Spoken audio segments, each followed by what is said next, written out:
Have you ever had one of those days where unexpected guests show up and it completely changes everything?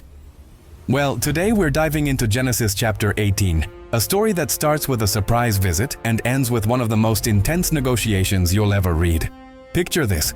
Abraham is chilling by his tent in the heat of the day.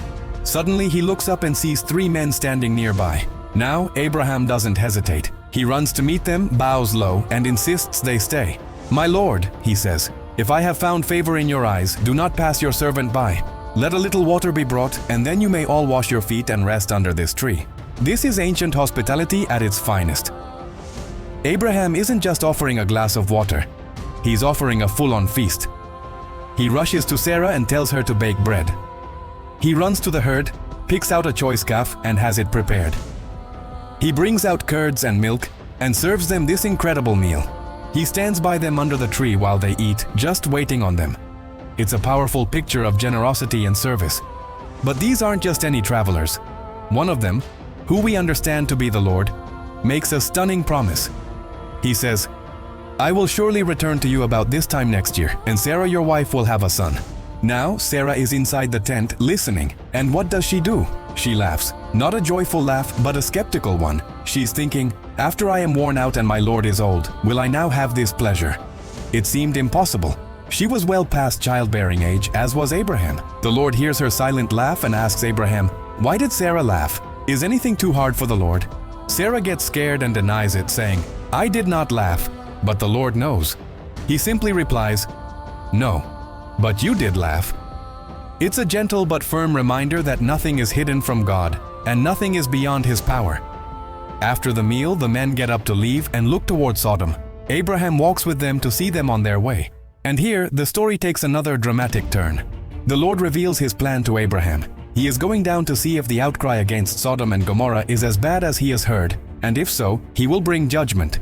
This is where we see a different side of Abraham. He's not just a hospitable host, he's a compassionate intercessor. He steps forward and begins to bargain with God. This is one of the most incredible dialogues in the entire Bible.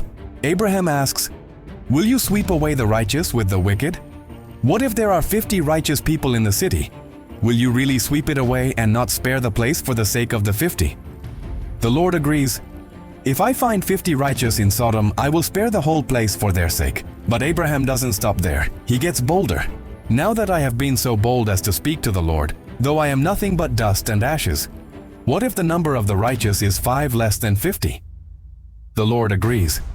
"I will not destroy it if I find 45 there." This goes on and on. What about 40? What about 30? What about 20? Each time the Lord patiently agrees not to destroy the city. Finally, Abraham pushes one last time. "May the Lord not be angry, but let me speak just once more. What if only 10 are found there?" And the Lord replies, "For the sake of 10, I will not destroy it."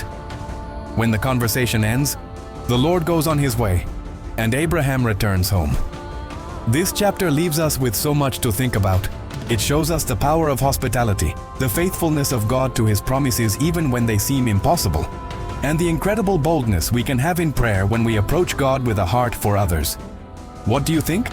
Is there a promise from God you've laughed at? Or have you ever felt led to stand in the gap and pray for someone or something with the same passion as Abraham?